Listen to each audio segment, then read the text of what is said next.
Welcome back everyone to the Two-Headed Wolf Gaming channel, Last Epoch and our Falconer. And this character is really fun to play and so powerful. You really have to try it out. This is our second and final episode from this run because I feel I can show everything that there is to show about this class in the first episode, which was heavily edited, but in this episode as well. And you have to try it out for yourself. You really have to get into it. I am going to return with this character or with another Falconer later on once we've gone through all of the classes. This is a tryout series where I don't want to spoil too far into the game for you. If you want to try out this class, you're getting an idea of what it is about, and then you can try it out yourself. And try the Falconer, really. I have a bunch of points at this point, which I really want to spend. I want to go full power when I'm showing it off. And this is so powerful as it is that I don't even know what to specialize here in the 4th slot. I'm sure I'm not going to know exactly what to throw in the 5th slot, but maybe some of these aerial assaults or dive bomb, which are Falcon skill, maybe these will work really well together. Either way, let's start with passives first of all. So we've unlocked a new set of passive skills over here, where we can get a bonus if we're using a bow and we're not. We can get a bonus if we're using two-handed weapons and we're not. So we're gonna go with Peltast here, increase throwing attack damage by 7% per point. And it also increases the attack speed for throwing attacks. It gives the Falconer some increased throw attack speed power. We're not using any of that, but I think the extra throwing damage is good for what we're using. So we're gonna invest a few more points until the next set. Fencing Grace, increase damage with one-handed weapon, 6% per point. If we invest 5 points over here, we gain an additional block chance while wielding a one-handed weapon, and you have additional block effectiveness per point of dexterity. Now I'm not really sure about this one. Increases damage with one-handed weapon. I'm guessing that is going to increase the damage for each one-handed weapon. When we have 5 points, it says that it gives us block chance while wielding one-handed weapons. But I'm not sure if that's going to work with dual wielding. I guess in a way, what I could do, you know what? Let's try it out. Let me try this out just so you can figure out whether this works with this or not. So when we're looking here at block chance, there's 0, right? We are dual wielding. So what I can do here is that I can go into the passives and I can throw here 5 points. Okay. Now if we're looking here, oh, we actually did get some block effectiveness. It's not a huge amount. It's not something that I want to keep. We're going to use the town portal here. We're going to reset those points. It's going to cost us a bit of gold, but nothing big. Either way, I felt like it was pretty important to figure out whether that bonus applied or not. We're not melee focused on this character, so I don't feel like these points really matter for us. So we're going to respec it, and there we have it. We're going to return back to our desert there. I've gotten bored of the purple, just a little bit. It was a lot more fun playing it with the Falconer. I guess I am bored of going through levels when I don't have enough power. Now look at this. So I'm doing this, I'm throwing all of these stars. And when I do this eagle attack, the Falcon strikes, it's super powerful. I have not died... I've died twice during this entire run. Not nearly as close as the melee character we built last time. Tactician here gives us extra damage for Falcon, both for melee throwing and bow for ballista. You know what? I could go even further with this one rather than... I want a few points here, but I think I want to maximize this one first, and then we can go here. Blast radius, so new sets of skills, your area skills and your minions area skills deal damage in a larger area. I'm not really doing AoEs, I'm using explosive traps every once in a while, but it's not that important. I've played around with shift, and I've upgraded shift to make me invincible when I'm shifting. Really useful for stepping over mines set by bosses. Keep that in mind. I feel like that is useful information. Avian Hurl. Your Falcon, we get throwing damage plus 2 per point, and our Falcon gains a portion of our added throwing damage as added melee and throwing damage. That is a bit unfortunate because I want the throwing damage, but I haven't built my Falcon around throwing damage. I prefer him to be melee. And with that in mind, it feels like it's better for added throwing damage conversion to Falcon. Because gains a portion of your added throwing damage as added melee and throwing damage. Okay, no, actually that is actually really good. We will need another point to maximize this to get that 50% conversion from throwing damage to melee. I misunderstood it, but that's actually really good. Over here on the active, I kept investing into lightning damage as I said last time I would do. Let's get the shock chance here. I feel like that is pretty good, and then we're gonna go for aerodynamic. Over on this side, I picked up the cleanses ailments. I felt like that was really useful. If a single hit deals at least 50% of your health, shift's cooldown is reset. This can only occur once every 10 seconds. That's actually really good. Also, this one, the unseen strike, if using a melee weapon, when shifting, you perform an unseen strike, hitting enemies along your path. That could also be good at damaging some enemies. I like this where we're losing a lot of health very quickly and we can run away. The shurikens, 5 shurikens which we throw around, especially when you are surrounded, is not really that powerful. I really feel like this is very underwhelming. If the bonus, maybe the extra damage, or not the extra damage, but the extra number of shurikens would apply, this would be amazing, but it doesn't, so not amazing. But there you go. Over here on the Falcon side, what we are going to be doing is I want more Falcon strikes. I feel like this skill is super powerful.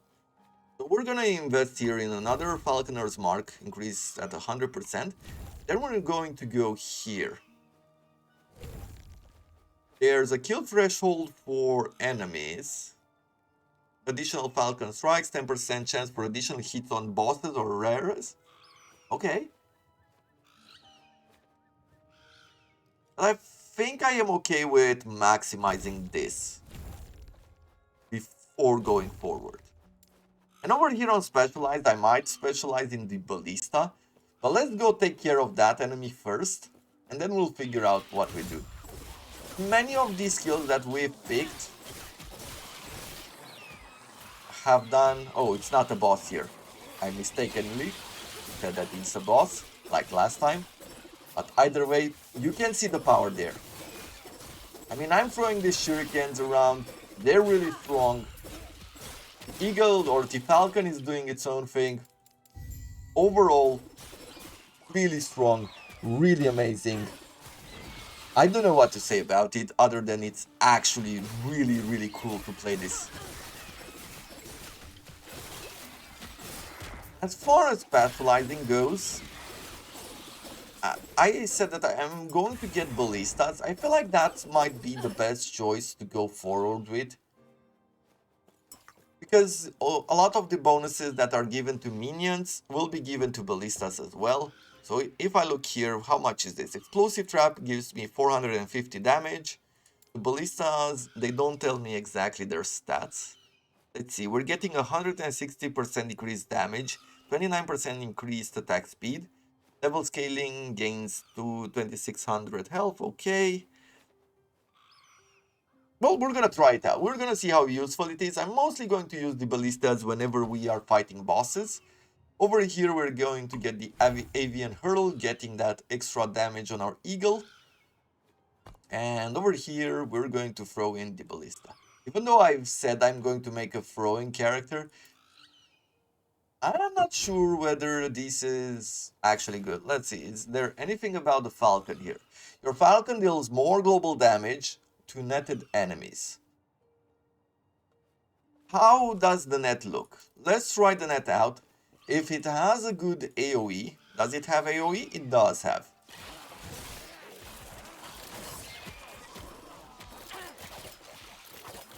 Okay, so the net is a bit... It's interesting, but it is a bit weird, so it's moving us back as well while we're doing that. It makes sense because you'd want to avoid the attack, but it does feel weird to me. So I think I'm just going to stay on ballistas. Let's despecialize here. It doesn't matter if we despecialize, we'll always start at level 5 when we're level 35. And this one increases. Yeah, let's throw in ballistas. And let's see, is there anything related to Falcon here? No, that is not the case. Then what are we going to invest in? Damage stat ratio. Your damage modifier also applied to your ballista, but at a reduced ratio. That's quite cool. Ballistas take less time to place and has increased attack speed based on your dexterity. Don't mind if I do, that sounds really good to me. We could get reduced mana cost. How much do they cost? 44 mana, so I can only place down one of them. And I wouldn't be able to do Falcon Strikes. So maybe getting a bit of a reduced cost there would make it more efficient. Even if they don't stay around for long.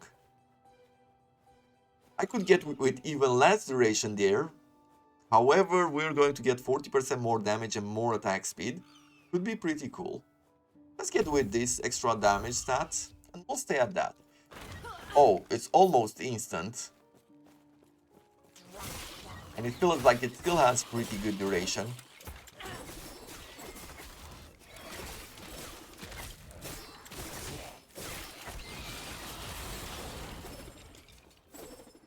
The only thing that I was worried about was the fact that putting down ballistas might be a bit annoying. The flaw on playing with the Falcon and the Shurikens is that everything is quite fast. So we're doing a lot of damage, we're throwing in these Falcon strikes, they do a lot of damage as well. The only big use I can see for the ballistas just be to fight bosses. So we can get somewhere around here, throw down 2 ballistas, distract the enemy's attention, move around, and yeah, we can say that that is. But those extra moments when we are throwing down ballistas, we are not doing damage, we are not stunning enemies, which means that it allows them to do some extra damage on us. And we are not placing this attack. Maybe the ballistas are not, even though they might be strong. And I'm going towards this quest here. The mobs have respawned either way, so we can have some fun with it.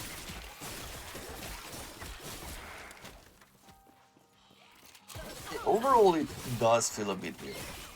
Okay, so this is the boss which I defeated earlier, but it seems like it respawned.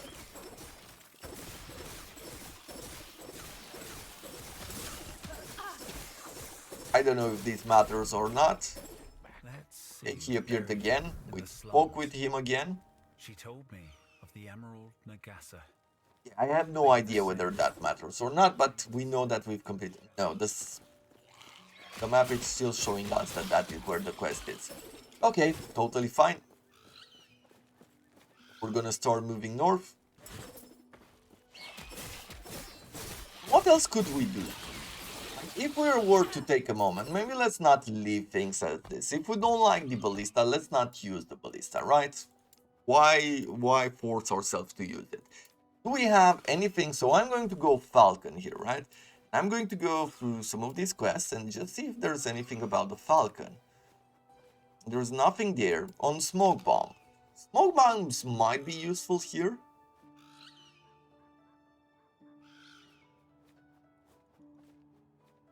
The smoke cloud now also grants dodge throw to allies for 2 seconds while inside the smoke cloud. And there is a chance here.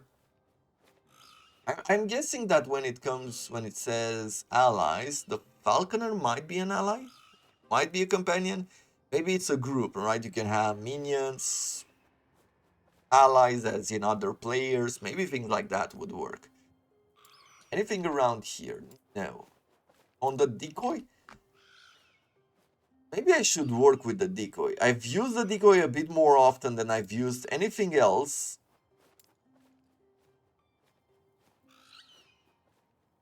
And thus I am thinking that maybe the decoy is the way to go before aerial assault or anything else. Let's try it out. And let's see, what do we want to do? Mana efficiency, how much is this? 34. We're good with both of them. Some damage reflected back to the attackers.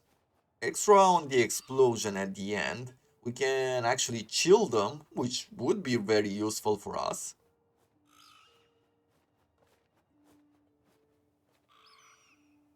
And maximum decoy charges. I don't want the extras, even though it could be very useful. Okay, well, let me go with explosion. And more than that, I want to change the ignite and fire to chill. I want to freeze them. Freeze rate multipliers will do a bit of that.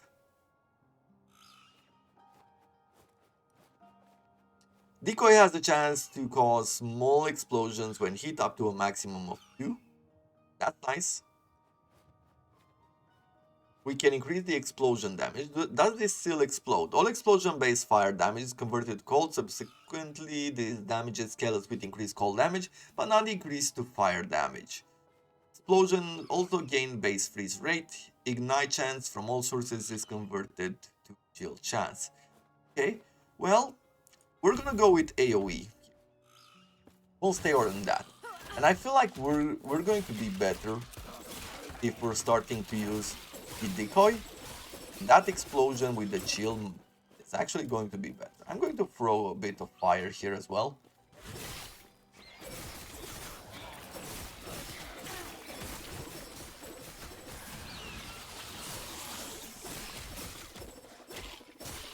But if I had to guess at this moment, with this build, which is not focused around traps, it's focused around the Falcon itself.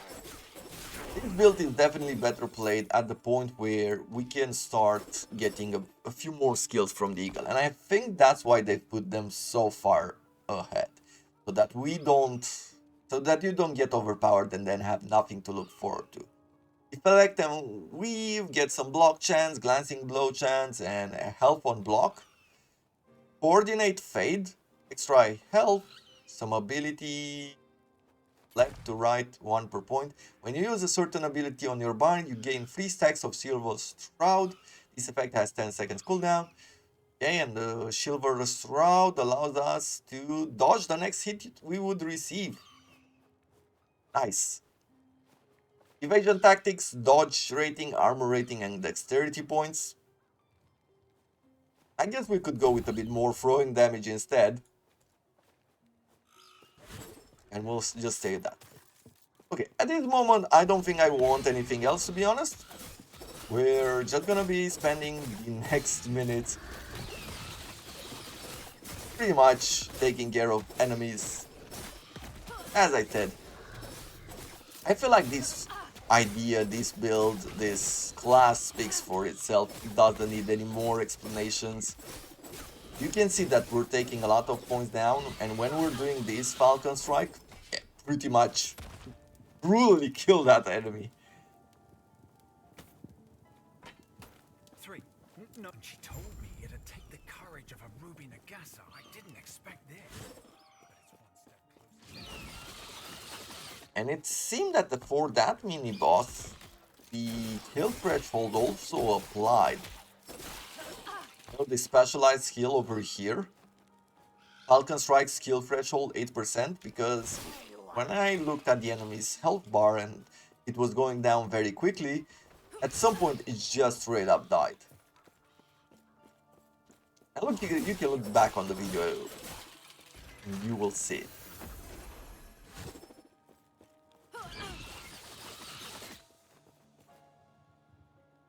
And once again, I am feeling the same way I felt when I played the Paladin. I want to keep going. I really want to keep going with this class. It feels so amazing. But I also am looking forward to tomorrow when we're playing with the mage. Is it called an acolyte? The mage? Either way, the bearded guy, the bearded old guy, that guy. We're gonna try him out, and we'll see what new specializations we're looking forward to. It's going to be the first time I'm actually playing a mage this game. I am not sure exactly what to expect, but I am hoping it's good. The creativity of the melee class have definitely been amazing. The creativity of the rogue class, I feel like it has been good for the Blade Dancer and for the Falconer. I don't think I was that successful, and I spoke about this already, where I don't think I was that successful with the bow class. It felt to me, the way that I built it, it felt to me a bit generic. And I'm happy that I did a bonus episode with the Blade Dancer where I fully respect out of the base skill of the Rogue and actually got into the ones of the Blade Dancer. Because I definitely got a taste for what it's doing, the shades and all that. This square, I wish I'd seen it. Eco, we're going with even more explosion area of effect. Throwing that in, distract the enemies, take them down. Falcon strikes. Clear the areas, all good.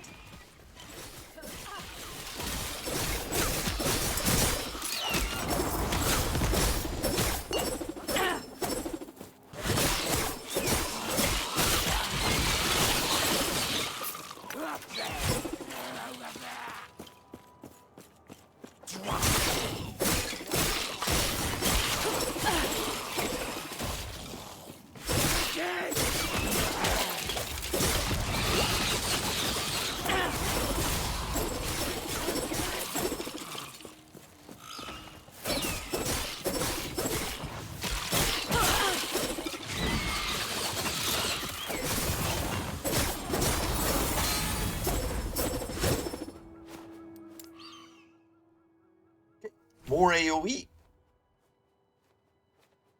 We could get a bit more area of effect for area skills. That could be nice. But I don't really need the upgrade at this moment. How far are we for getting another point? Not super far. We're gonna get very soon another level up here. Level ups work. Happen decently quick. I feel that if you have enough damage, if you do enough crafting, if you upgrade your characters enough and do a decent amount of damage, you're gonna really go through this early game. I don't know how much it would take. I guess it takes a bit more in my head at this moment than it does in Path of Exile. So in Path of Exile, you can get down, like, if you're really playing it seriously or you get some experience with it, you can get it down to about 4 hours to go through the campaign. And it's something which I've seen and I've learned by watching other YouTubers, other streamers actually. But they also have series on YouTube, people like Zizaran, for example, and other speedrunners especially. There are lists in Path of Exile. There's a lot. You don't, in this game you have to skip text. You have to go through the text very quickly. You don't really have to read it. At least it didn't seem like I had to read it so far. Don't know if it really makes a difference, but I've never heard that being the case. However, in Path of Exile, sometimes you can just click and go, sometimes you don't even have to pick the quest up, because once you go in that area and you complete the objectives or kill the boss or whatever happens, you are done with the quest. Doesn't matter, it gets automatically activated and completed. And I feel like that is a really nice feature, especially in these ARPGs. It didn't, I mean, it made me skip the story for a very long time, until one day when I sat down and I've actually read through Ghost. most of the text, most of what the characters have to say. Still, not being obligated to do it, it felt like really It's nice. It feels prototype like device. you could Don't go, ask her about the or diamond it's a yet. real pleasure to go through the You'll regret it. campaign when you're not really stopped by it. There's no hassle in actually trying to get it done. And I feel like that's where Diablo for me falls super short. I would love to go through the campaign again. I like starting with my characters from level 0, leveling them up, and finding those stories, doing them, you know. However, there's so much cinematics in Diablo 4 that I can't really get myself to play through the campaign again. If I can't skip certain parts of the story, it's...